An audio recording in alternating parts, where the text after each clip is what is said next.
안녕하세요. 저는 경북 경주에 사는 이순자라고 합니다. 정말 믿기 힘든 제 이야기를 좀 들어주세요. 그날따라 장례식장 공기가 유난히 무겁게 느껴졌습니다.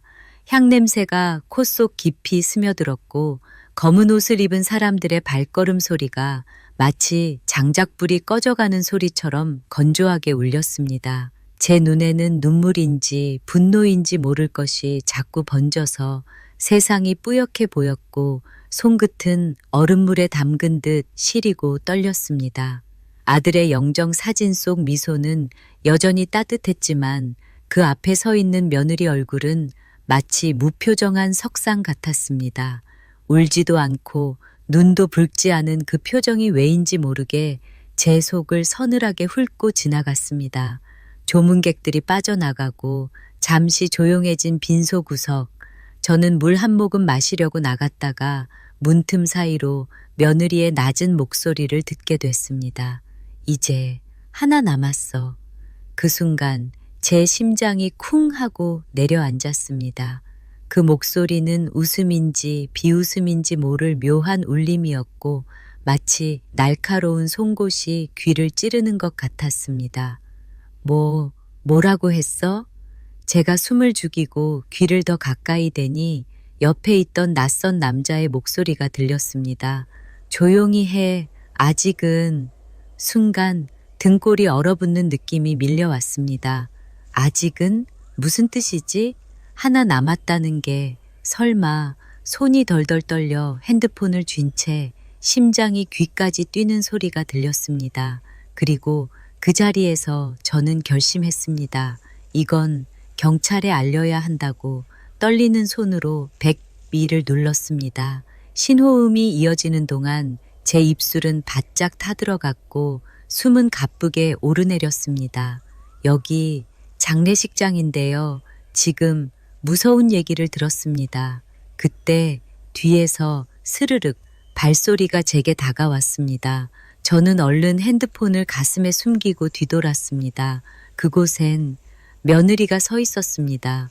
검은 상복 자락이 바닥에 스치는 소리, 그리고 저를 뚫어지게 바라보는 눈, 그 눈 속에 슬픔은 없었습니다. 그 순간 며느리와 제 시선이 맞닿았습니다. 그녀의 검은 눈동자는 한치의 흔들림도 없었고 마치 제 속마음을 꿰뚫어 보는 듯 차갑게 번쩍였습니다.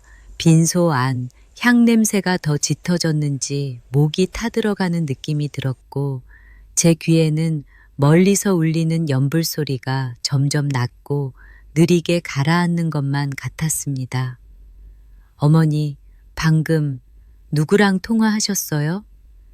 목소리는 부드럽지만 그 속엔 묘한 날이 서 있었습니다. 저는 입술을 깨물며 애써 태연한 척 했습니다. 그냥 친척이야. 오신다는 분한테 길 좀 알려줬지. 그녀의 입꼬리가 아주 살짝 올라갔습니다. 그 웃음이 저는 견딜 수 없을 만큼 소름 끼쳤습니다. 그리고 그 순간 제 손 안에 숨겨둔 핸드폰이 마치 뜨거운 돌덩이처럼 무겁게 느껴졌습니다. 빈소 안의 불빛은 희미하게 깜빡였고 천장에 매달린 전등 하나가 바람도 없는데 미세하게 흔들렸습니다. 조문객들의 발걸음 소리가 멀어지고 주방 쪽에서 들려오던 국 끓는 소리와 수저 부딪히는 소리마저 잠잠해졌습니다. 공기가 고여있는 듯 숨쉬기 힘들어졌고 손끝에는 땀이 차올라 미끄러웠습니다. 하나 남았다. 그 말이 제 귀 안에서 메아리 쳤습니다. 아들을 보내는 이 자리에 대체 무슨 뜻으로 그런 말을 한 걸까? 혹시 그 하나가 생각이 거기까지 미치자 속이 뒤집히는 듯 울렁거렸습니다. 어머니, 잠깐 나랑 이야기 좀 하실래요? 그녀가 걸음을 떼는 순간 저는 본능적으로 한 발짝 뒤로 물러났습니다. 상복 자락이 바닥을 스치는 소리, 그리고 발목까지 닿는 검은 치맛단이 마치 까마귀 날개처럼 어둡게 느껴졌습니다. 왜? 무슨 할 말이 있니? 제가 힘을 준 목소리로 되물었지만 심장은 이미 제 의지를 배신하고 쿵쿵 뛰고 있었습니다. 그녀는 제 옆을 스쳐 지나 주방 쪽으로 걸어갔습니다. 그리고는 흰 종이컵에 시원한 물을 따라 천천히 제 앞으로 가져왔습니다. 물 좀 드세요. 얼굴이 많이 안 좋아 보여서요. 그 말에 저는 억지로 미소를 지으며 컵을 받았습니다. 하지만 물 표면이 살짝 흔들리는 것을 보고 제 손이 떨리고 있다는 걸 깨달았습니다. 물맛은 평범했지만 왠지 모르게 목을 타고 내려가는 순간 가슴 깊이 차가운 기운이 스며드는 느낌이었습니다. 그녀는 제 얼굴을 잠시 빤히 보더니 작게 웃으며 말했습니다. 아버지 돌아가셨을 때 어머니도 그러셨죠. 그때도 참 담담하시던데. 그 말에 제 손이 저절로 컵을 쥔 채 움찔했습니다. 아들 장례식장에서 왜 하필 그 얘기를 꺼내는 건지 그 목소리엔 슬픔이 아닌 묘한 흥미가 묻어 있었습니다. 멀리서 주차장 쪽에서 차문 닫히는 소리가 들렸습니다. 순간 저는 혹시 경찰이 도착했나 싶어 숨을 죽였습니다. 하지만 문을 열고 들어온 건 경찰이 아니라 검은 양복 차림의 낯선 남자였습니다. 그는 며느리와 눈짓을 주고받더니 저를 힐끗 보고 고개를 숙였습니다. 아, 동생이에요. 장례식장 일 좀 도와주러 왔어요. 며느리가 아무렇지 않게 말했지만 저는 그 남자의 얼굴에서 묘한 긴장감을 읽었습니다. 그 눈동자 속에는 조문객에게서 볼 수 없는 경계심이 있었습니다. 저는 슬그머니 빈소문을 나와 복도를 걸었습니다. 휴게실 쪽으로 가며 손에 쥔 핸드폰을 다시 켰습니다. 아직 경찰 쪽에서 걸려온 전화는 없었습니다. 문자 알림만 하나, 1이 신고 접수되었습니다. 순찰차 출동 예정, 그 한 줄 문자가 저를 간신히 버티게 했습니다. 그런데 뒤에서 발소리가 점점 가까워졌습니다. 복도 위 형광등 불빛이 제 그림자를 길게 늘렸고 그 그림자 위로 또 다른 그림자가 포개졌습니다. 뒤돌아보니 며느리가 서 있었습니다. 그녀의 얼굴은 여전히 아무런 감정이 없었습니다. 어머니, 저 혹시 오해하시는 거 아니에요? 그녀가 낮은 목소리로 말했습니다. 그 말투에는 변명이라기보다 확신을 감추려는 듯한 이상한 평정심이 깃들어 있었습니다. 무슨 오해? 제가 짧게 되물었더니 그녀가 제 어깨 가까이 다가와 속삭였습니다. 아직은 말 못해요. 하지만 곧 알게 되실 거예요. 그 말이 끝나자 제 등줄기를 차가운 한기가 타고 흘렀습니다. 눈앞에 복도 불빛이 순간 흐릿해지고 어디선가 차가운 금속 냄새 같은 것이 스쳤습니다. 그때 장례식장 입구 쪽에서 무정이 소리가 들려왔습니다. 드디어 경찰이 온 겁니다. 저는 본능적으로 그쪽으로 발걸음을 옮겼습니다. 하지만 며느리는 뒤에서 천천히 따라오며 아주 낮게 한마디를 던졌습니다. 어머니, 괜히 경찰 불렀다가 후회하실 수도 있어요. 그 순간 제 발걸음이 멈칫했습니다. 머릿속이 복잡하게 얽혀있던 생각들이 그 말 한마디에 와르르 무너져 내렸습니다. 하지만 곧 이를 악물고 경찰 쪽으로 걸어갔습니다. 여기서 멈추면 정말 모든 걸 잃을 것 같았으니까요. 경찰 2명이 빈소 앞에서 저를 맞았습니다. 저는 숨을 고르며 방금 들은 모든 이야기와 며느리의 태도를 빠짐없이 전했습니다. 그들의 표정이 점점 굳어졌고 한 명은 곧장 며느리 쪽으로 걸어갔습니다. 그 순간 며느리의 얼굴에 처음으로 변화가 스쳤습니다. 아주 잠깐 얇게 일그러진 미소, 그리고 그 미소 뒤에 숨겨진 무언가가 이제 곧 드러날 것만 같았습니다.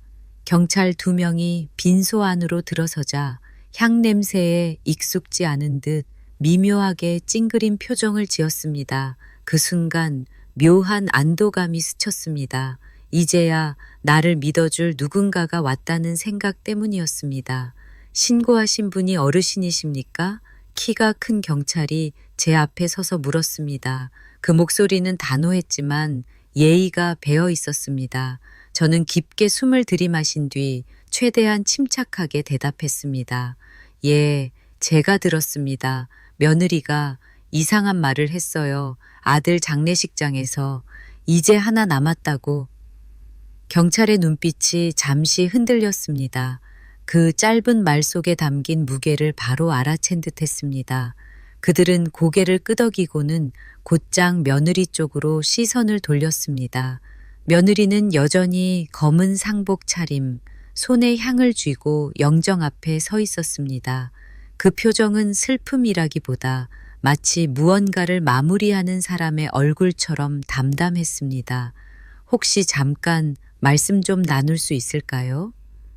경찰이 다가가자 그녀는 천천히 몸을 돌려 그들을 바라봤습니다. 그리고는 아주 부드러운 미소를 지으며 말했습니다. 물론이죠. 하지만 무슨 오해가 있는 것 같네요. 그 말투에는 위축됨이 전혀 없었습니다. 오히려 상황을 주도하려는 여유가 묻어 있었습니다. 경찰과 며느리가 복도 쪽으로 걸어가자 저도 모르게 그 뒤를 따랐습니다. 형광등 불빛이 반짝이며 머리 위를 스쳤고 바닥 타일이 제 발소리를 차갑게 울렸습니다. 그 사이사이 주방에서 끓는 국물 냄새가 희미하게 흘러나왔지만 제 코는 이미 금속 냄새와 긴장으로 굳어 있었습니다. 아까 이제 하나 남았다고 하셨다는 신고가 있었습니다.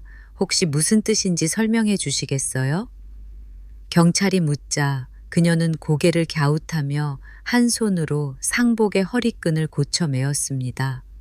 아, 그건 오해예요. 남편이 떠나고 나니 이제 시댁 식구는 어머니 한 분 남았다는 뜻이었죠. 그 말에 경찰이 제 쪽을 바라봤습니다. 하지만 저는 곧바로 맞받아쳤습니다. 아닙니다. 그 말투가, 그 표정이 장난이 아니었어요. 제 목소리가 복도에 울려 퍼지자 잠시 며느리의 눈이 반짝였습니다. 그 눈빛에는 이제 시작이군요 라는 기묘한 뉘앙스가 담겨 있었습니다. 경찰은 둘 사이의 공기를 읽었는지 일단 자리를 옮겨서 차분히 이야기하시죠 라며 우리 모두를 장례식장 안쪽 상담실로 안내했습니다. 상담실 안은 형광등 불빛이 희끄무레했고 작은 테이블 위에는 식어버린 커피와 반쯤 태운 향이 놓여 있었습니다. 그 향 냄새와 커피 냄새가 뒤섞여 속을 불편하게 만드는 묘한 공기가 감돌았습니다. 어머니, 혹시 며느님과 이전에도 갈등이 있으셨나요? 경찰이 제게 물었습니다.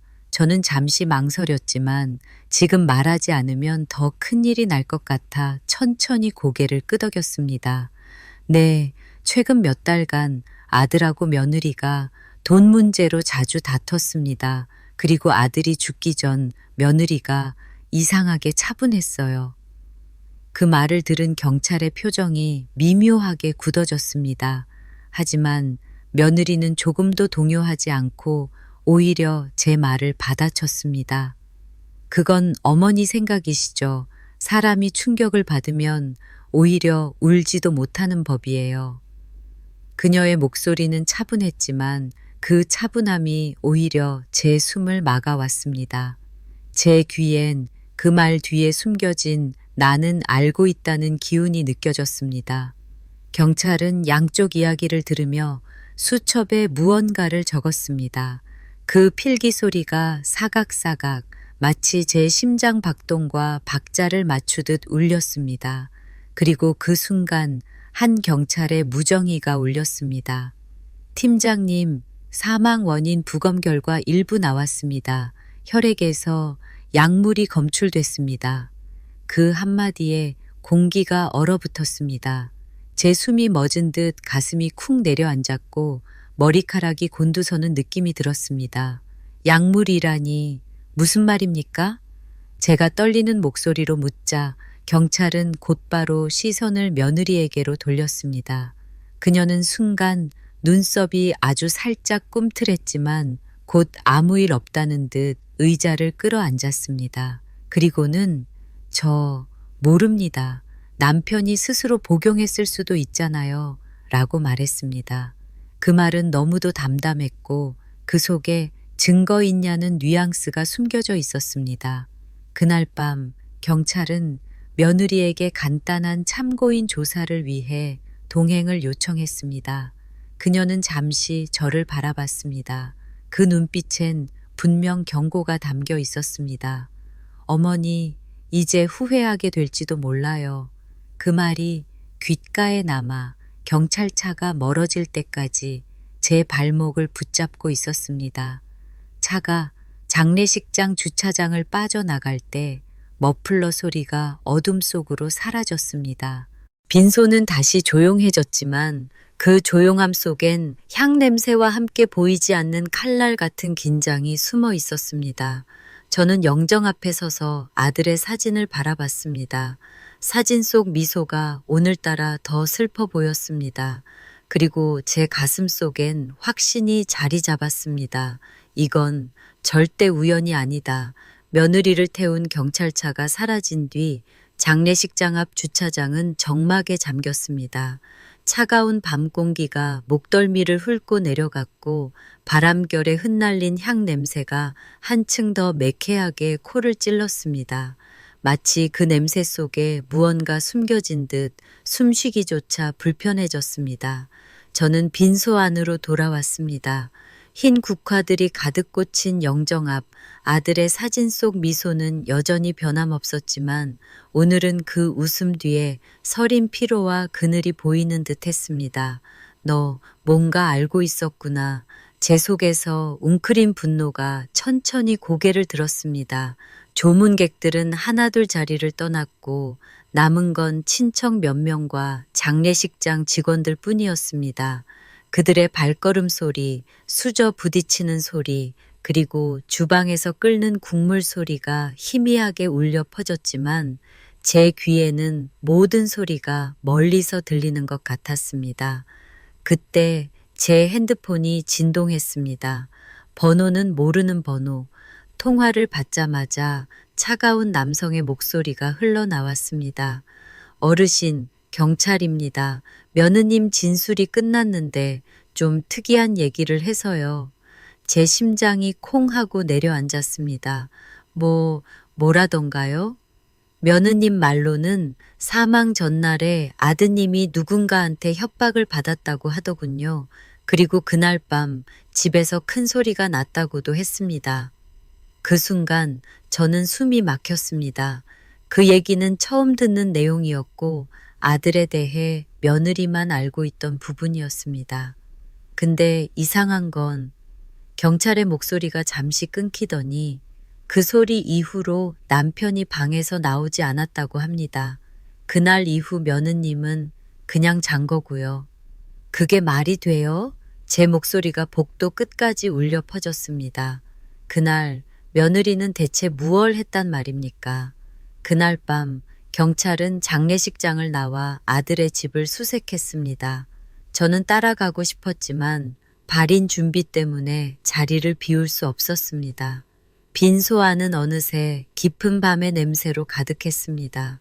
차가운 금속 냄새, 식어버린 국물 냄새, 그리고 사람들의 피곤이 섞인 공기. 눈꺼풀은 무거워졌지만 머릿속은 더 또렷해져 잠이 오지 않았습니다. 그때 친척 중 한 명이 다가왔습니다. 순자야, 너 오늘 낮에 며느리랑 무슨 얘기했니? 애가 표정이 좀 이상하더라. 저는 대답 대신 한숨을 길게 내쉬었습니다. 그 애가 이상한 소리를 했어. 이제 하나 남았다고. 친척의 얼굴이 굳었습니다. 그리고 아주 낮은 목소리로 말했습니다. 그 말 나도 들었어. 그 한마디에 제 온몸이 굳어버렸습니다. 뭐? 언제? 아까 복도에서 옆에 어떤 남자가 있었는데 그 사람 장례식장 직원이 아닌 것 같더라. 순간 낮에 보았던 그 검은 양복 차림의 남자가 떠올랐습니다. 그와 며느리의 짧은 눈짓, 그리고 나에게 한 아직은이라는 말. 다음 날 아침 경찰이 다시 연락을 해왔습니다. 집에서 이상한 약통이 나왔습니다. 하지만 처방 기록이 없네요. 그 약통 속에는 아주 소량의 흰 가루가 남아 있었습니다. 부검에서 검출된 약물 성분과 일치할 가능성이 크다고 했습니다. 그리고 경찰이 말을 이었습니다. 방 안에서 아드님 이름이 적힌 보험 증서가 나왔습니다. 수익자가 며느님으로 되어 있습니다. 그 순간 가슴 속에서 무언가 와르르 무너져 내렸습니다. 혈액보다 더 차갑게 식어버린 건 제 믿음이었습니다. 며느리의 웃음, 눈빛, 말투가 하나하나 머릿속에서 되살아나며 그 모든 게 의미를 바꾸고 있었습니다.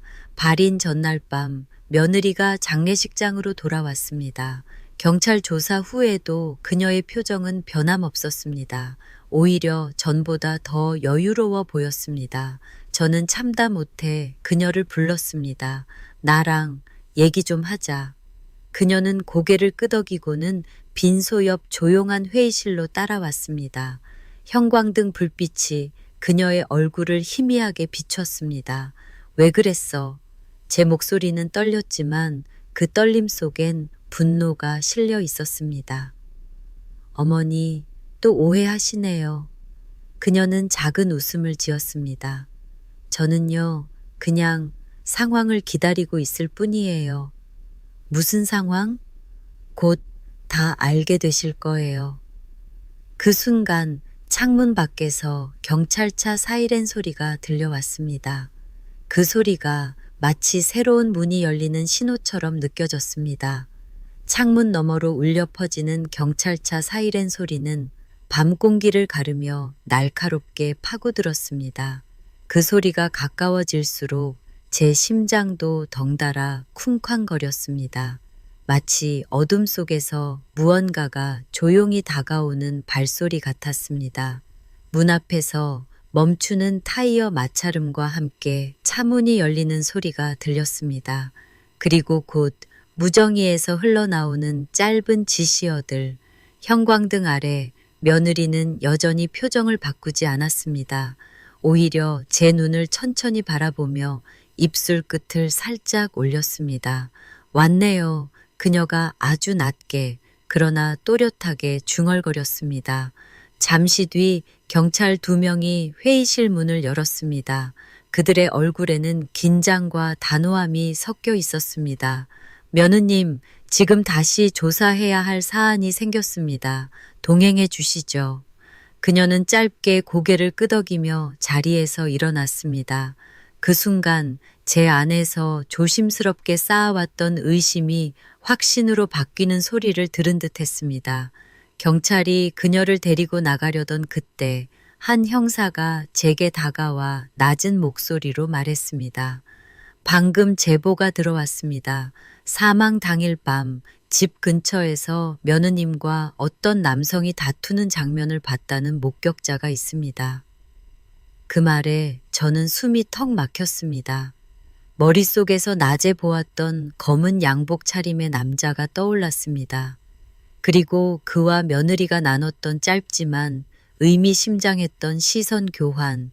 회의실 밖 복도는 적막했지만 멀리 주방 쪽에서 들려오는 냄비 뚜껑이 덜컹거리는 소리와 국물 끓는 보글보글한 소리가 이상하게 불안하게 들렸습니다.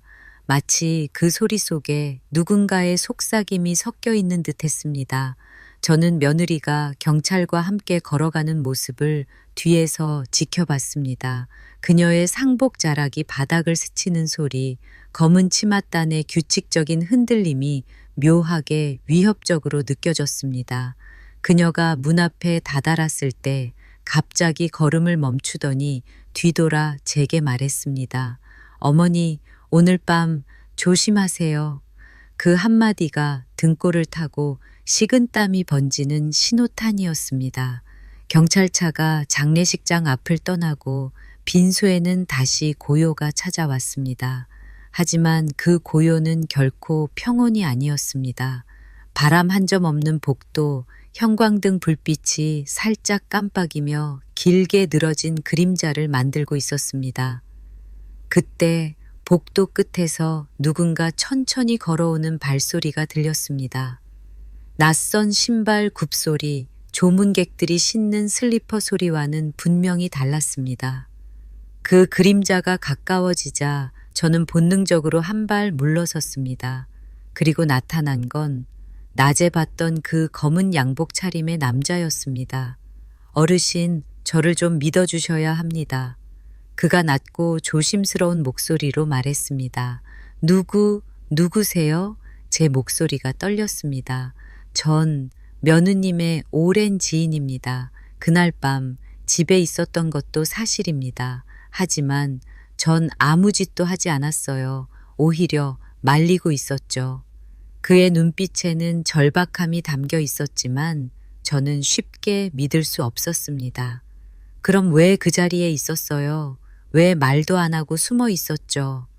그가 한숨을 쉬며 잠시 주변을 살피더니 주머니에서 작은 USB를 꺼냈습니다. 이 안에 모든 게 있습니다. 하지만 지금은 열어보지 마세요. 며느님이 돌아오기 전에 경찰에게 직접 전달하세요. USB를 쥔 제 손끝이 얼음처럼 차가워졌습니다. 이 작은 물건이 아들의 죽음을 밝힐 단서일지도 모른다는 생각이 머릿속을 가득 채웠습니다. 그 남자는 더 말없이 복도 끝으로 사라졌습니다. 그 뒷모습이 어둠 속으로 삼켜지듯 희미해졌습니다. 빈소로 돌아오니 아들의 영정이 저를 묵묵히 바라보고 있었습니다. 그 눈빛 속에서 끝까지 밝혀달라는 부탁이 들리는 듯 했습니다. 저는 결심했습니다. 이제 절대 물러서지 않겠다고. 밤이 깊어지자 장례식장은 한층 더 무거운 공기에 잠겼습니다. 형광등 불빛마저 희미하게 깜빡였고 빈소 한쪽에서는 국화향이 더 짙어져 목구멍이 텁텁해지는 느낌이 들었습니다. 주머니 속 USB가 묵직하게 느껴졌습니다. 손바닥에 닿는 금속의 차가움이 심장을 얼리는 듯 했습니다. 이걸 지금 봐야 하나, 아니면 경찰에게 바로 넘겨야 하나. 머릿속이 복잡하게 얽혔지만 호기심과 불안이 싸우다 결국 호기심이 이겼습니다. 저는 조용히 빈소를 빠져나와 장례식장 2층 조그만 상담실로 향했습니다. 그곳에는 낡은 데스크톱 컴퓨터 한 대가 놓여 있었습니다. 모니터 주변에 쌓인 먼지, 의자 등받이에 걸린 장례식장 직원 조끼, 그리고 창문 틈새로 스며드는 싸늘한 밤 공기, USB를 꽂는 순간 딸깍 하는 소리가 이상하게 크게 들렸습니다. 폴더 하나, 그리고 그 안에 있는 단 하나의 영상 파일, 심장이 뛰는 소리가 귀를 메웠습니다. 파일을 더블 클릭하자 화면 속에 아들 집 거실이 나타났습니다. 날짜는 사망 전날 밤. 영상 속에는 아들이 소파에 앉아 있었고 손에는 물잔이 들려 있었습니다. 그 앞에 며느리가 서 있었습니다. 그녀는 차가운 표정으로 무언가를 잔에 타는 듯한 동작을 했습니다. 아들이 말을 걸었지만 소리는 없었습니다. 영상에는 CCTV 특유의 무음 화면만 있었기 때문입니다. 하지만 아들의 입모양이 분명 왜? 라고 묻고 있었습니다. 그 순간 며느리의 입술이 아주 짧게 움직였습니다. 그리고 잔을 건넸습니다. 아들은 망설이다가 그 물을 마셨습니다. 몇 분 뒤 아들은 머리를 감싸주며 고개를 숙였습니다. 몸이 점점 앞으로 쏠리더니 소파에 쓰러졌습니다. 그때 화면 구석에서 낯익은 남자가 나타났습니다. 검은 양복 차림의 그 남자. 그는 며느리와 짧게 눈을 맞췄습니다. 그리고 무언가를 주고받았습니다. 그 물체는 작고 네모난 약통이었습니다. 며느리는 약통을 가방에 넣고 거실 불을 껐습니다. 화면은 어둠 속으로 사라졌습니다. 손끝이 떨려 마우스를 놓칠 뻔했습니다. 숨이 가빠지고 심장은 금방이라도 터질 듯 뛰었습니다. 이걸 경찰에 당장 보여줘야 해. 하지만 그 순간 상담실 문 손잡이가 천천히 돌아가는 소리가 들렸습니다. 저는 황급히 USB를 뽑아 주머니에 넣었습니다. 문틈 사이로 들어온 건 며느리였습니다. 그녀의 얼굴은 차갑게 식어 있었고 눈빛은 한 점의 흔들림도 없었습니다. 어머니, 여기서 뭐 하세요? 목소리는 부드러웠지만 그 속에는 분명히 경고가 섞여 있었습니다. 그냥 잠깐 쉬고 있었어.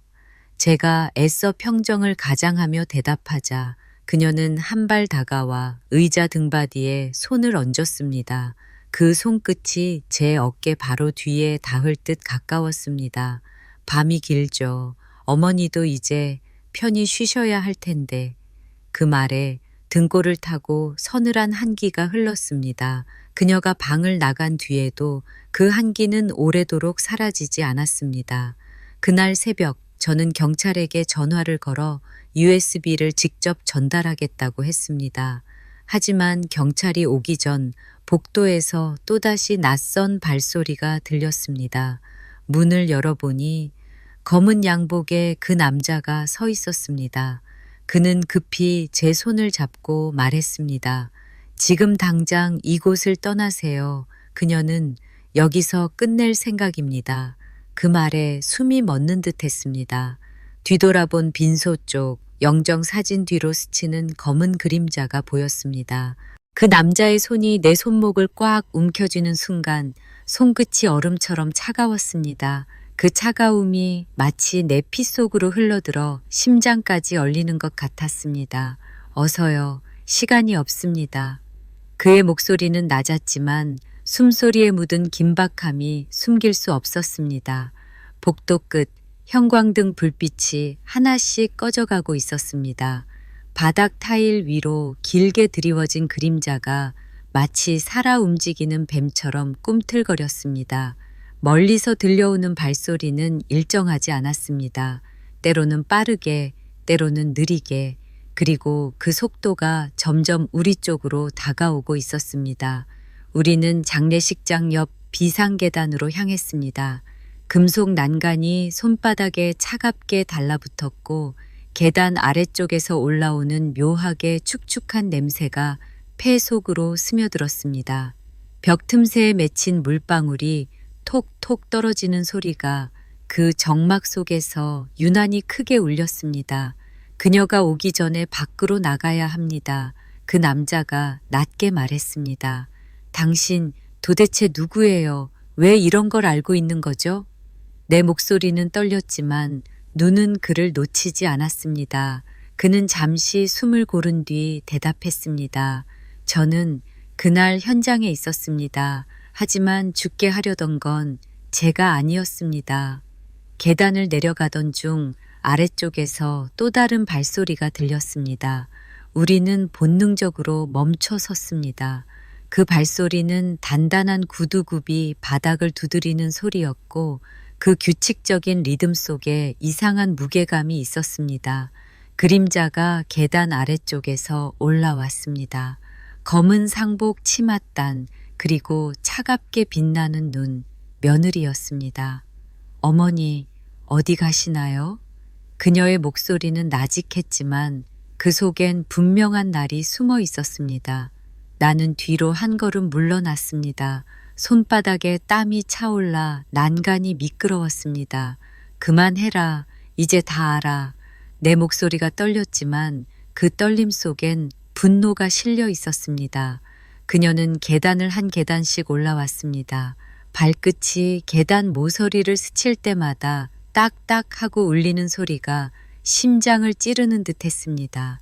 그 순간 내 옆에 있던 남자가 한 발 앞으로 나섰습니다. 이제 끝내자. 다 들켰어. 그녀는 잠시 그를 바라보다가 입꼬리를 올렸습니다. 넌 아직도 네가 안전하다고 생각하니? 그 말과 함께 그녀의 손이 상복 주머니 속으로 들어갔습니다. 찰나의 순간 금속이 부딪히는 소리가 들렸습니다. 나는 본능적으로 몸을 돌려 계단을 올라갔습니다. 심장이 미친 듯이 뛰었고 숨이 가빠 목이 타들어갔습니다. 계단 난간의 차가움이 손끝에 닿을 때마다 살아있다는 것을 간신히 느낄 수 있었습니다. 위층 복도 끝 장례식장 창문이 열려 있었습니다. 밤 공기가 얼굴을 스쳤고 멀리 도로 위 가로등 불빛이 깜빡였습니다. 뛰어요. 남자의 외침에 나는 창문 밖 비상 발코니로 몸을 내밀었습니다. 발코니 바닥의 쇠판이 발밑에서 덩 하고 울렸습니다. 우리는 좁은 발코니를 따라 건물 뒤편으로 이동했습니다. 뒤쪽 주차장에는 경찰차 한 대가 서 있었지만 아직 우리를 보진 못했습니다. 그 순간 뒤에서 창문이 열리는 소리가 들렸습니다. 돌아보니 며느리가 창문가에 서서 아래를 내려다보고 있었습니다. 그 눈빛은 차갑게 식어 있었고 그 위에 얇은 미소가 걸려 있었습니다. 어머니, 내려오세요. 이렇게까지 하실 필요 없잖아요. 그녀의 목소리가 바람을 타고 내려왔습니다. 나는 그 순간 깨달았습니다. 그녀에게 필요 없음이란 내 목숨과도 같은 것이란 걸. 우리는 발코니 끝 사다리를 타고 조심스럽게 내려갔습니다. 쇠사다리의 차가운 금속이 손바닥에 달라붙었고 발밑에서 끼익 하는 소리가 났습니다. 지상에 내려오자마자 우리는 경찰차 쪽으로 달렸습니다. 숨이 가쁘게 오르내렸고 폐 속이 뜨겁게 달아올랐습니다. 하지만 그보다 더 뜨거운 건 내 안에서 끓어오르는 분노였습니다.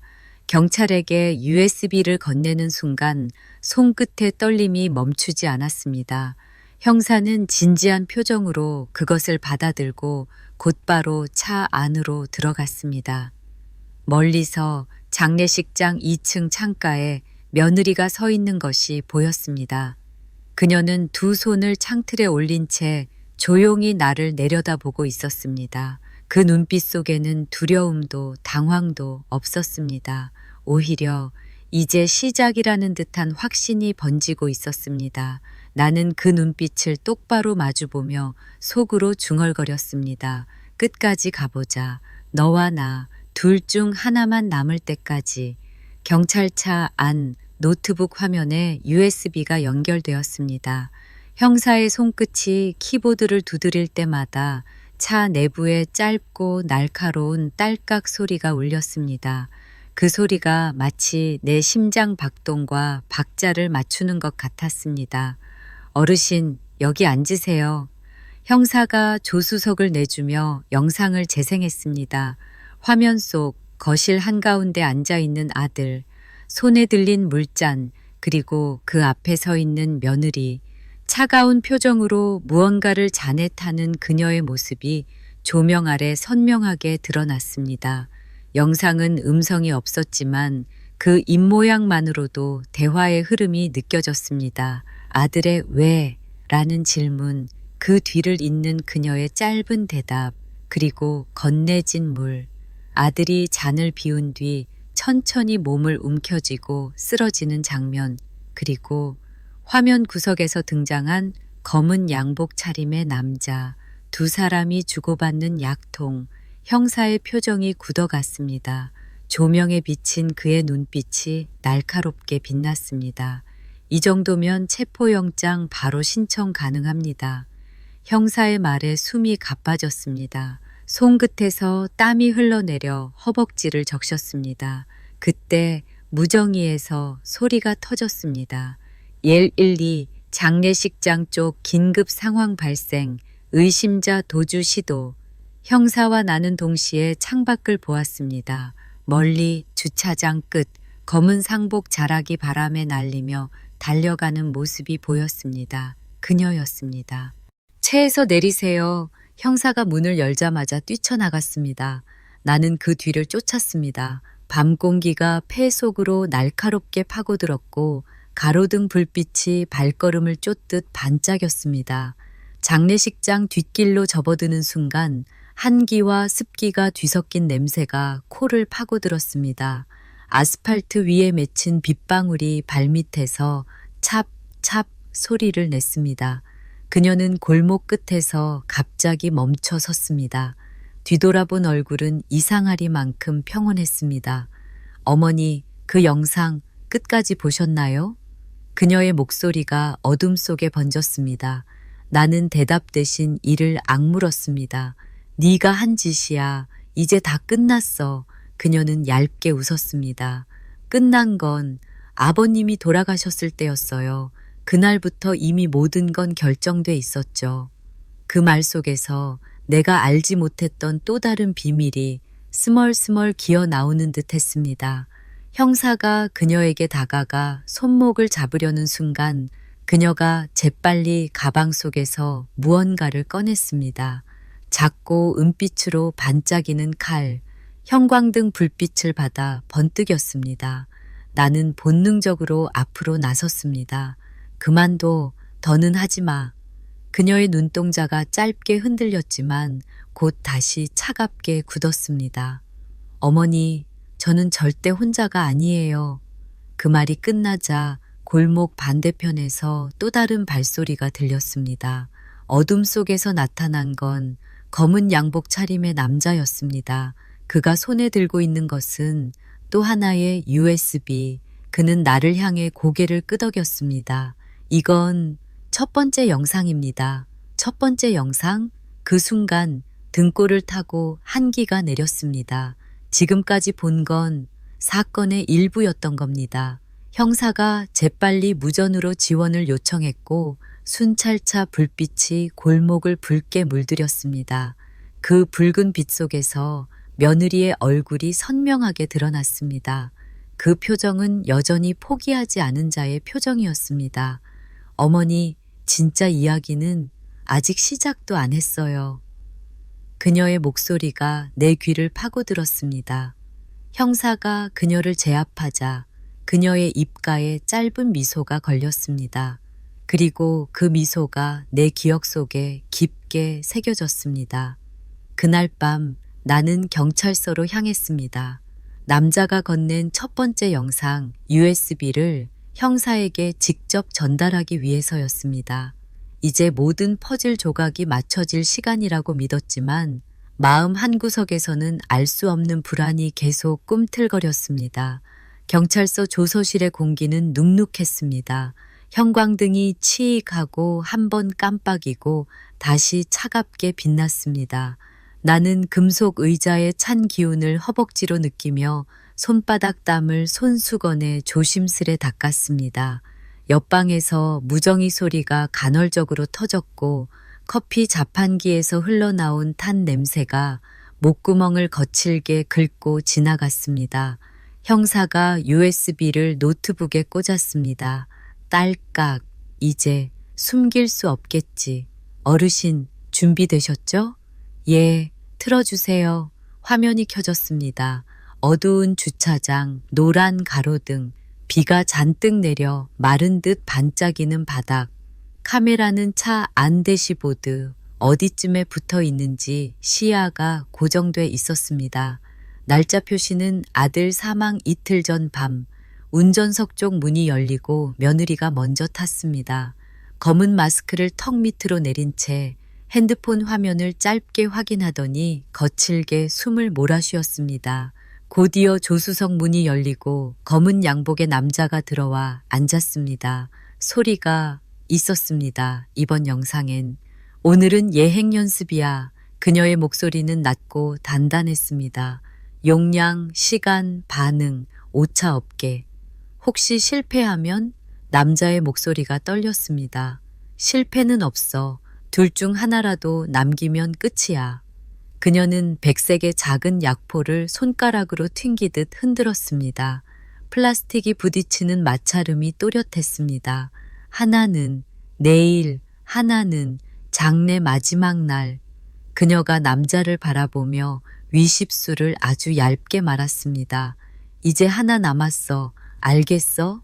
그 말이 그 밤 내 심장에 쐐기처럼 박혔던 말. 나는 숨을 멈춘 채 화면을 붙들었습니다.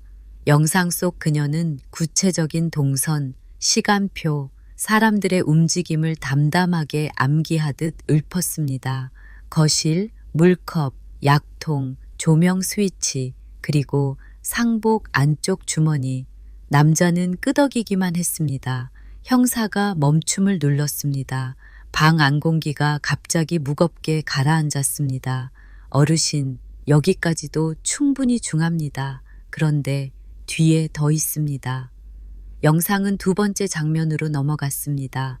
낡은 원룸, 희미한 전등, 축축한 벽지, 창문을 때리는 빗소리, 테이블 위엔 보험증서 사본과 은행거래 내역서가 펼쳐져 있었습니다.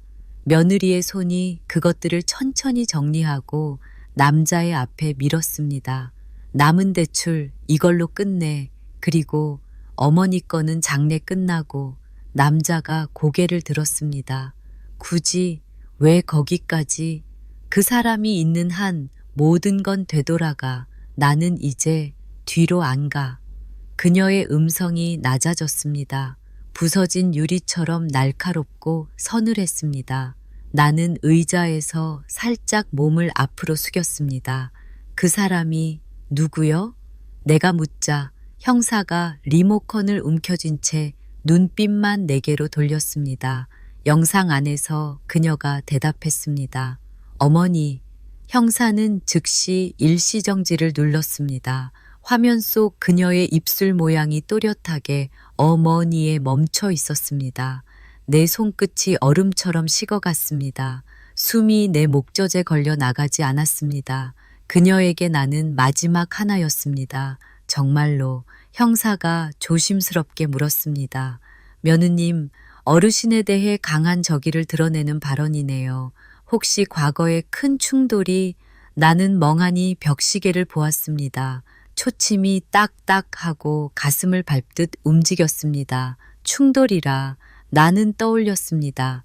아들 부부가 처음 돈을 빌리러 왔던 날, 나는 합의서를 읽고 내 명의 집을 담보로 올리는 걸 거절했지요.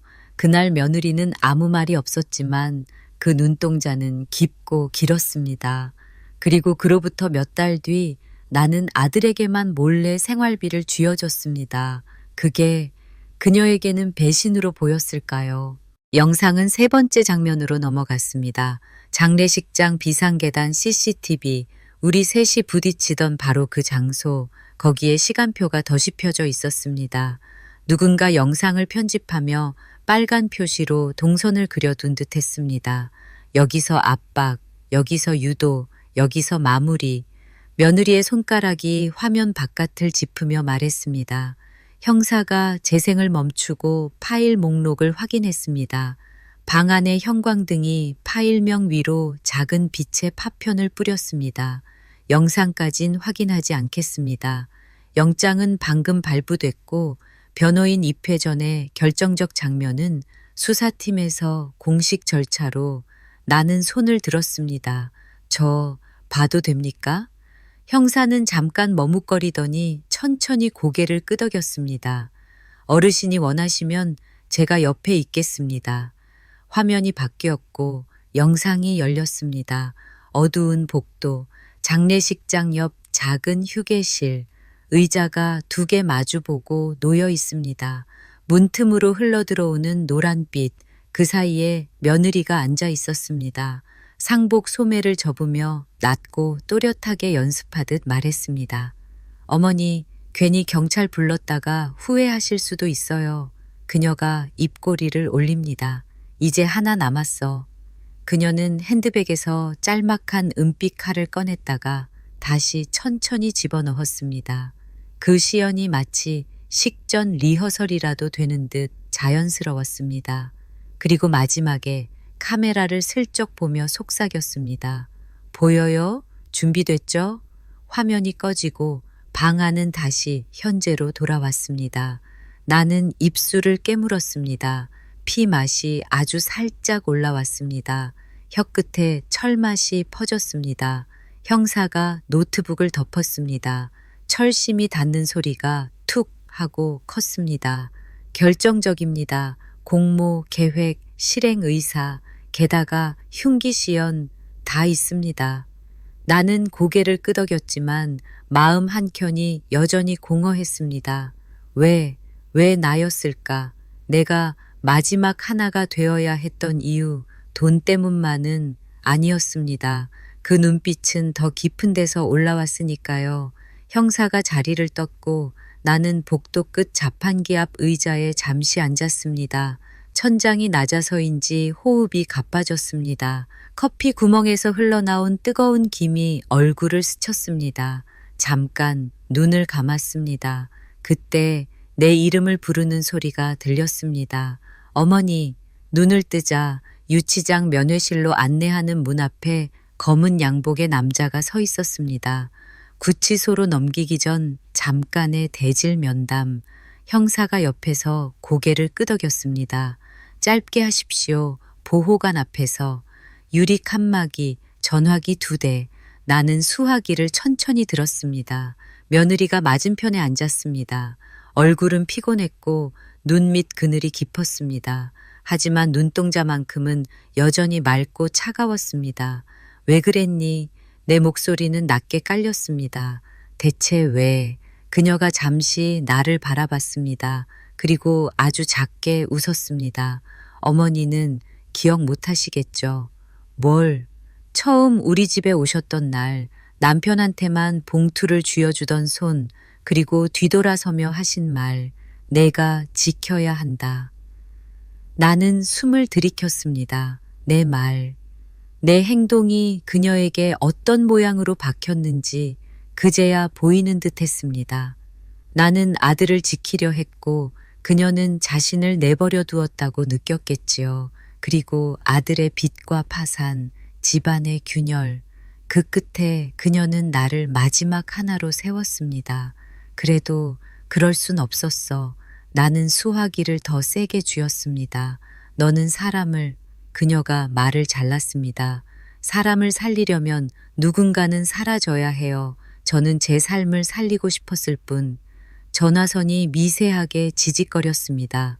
유리벽 너머 그녀의 숨이 유리에 아주 얇게 김을 남겼다 사라졌습니다. 근데 그녀가 고개를 아주 조금 기울였습니다. 영상 그거 누가 찍었을까요? 나는 본능적으로 옆을 보았습니다. 검은 양복의 남자. 그는 시선을 피하지 않았습니다. 다만 아주 미세하게 고개를 저었습니다. 아니다라는 듯. 네가 시켰지? 내가 물었고 그녀는 웃었습니다. 세상에 혼자서 할 수 있는 게 얼마나 될까요? 그녀의 웃음은 길지 않았지만 기묘한 잔향을 남겼습니다.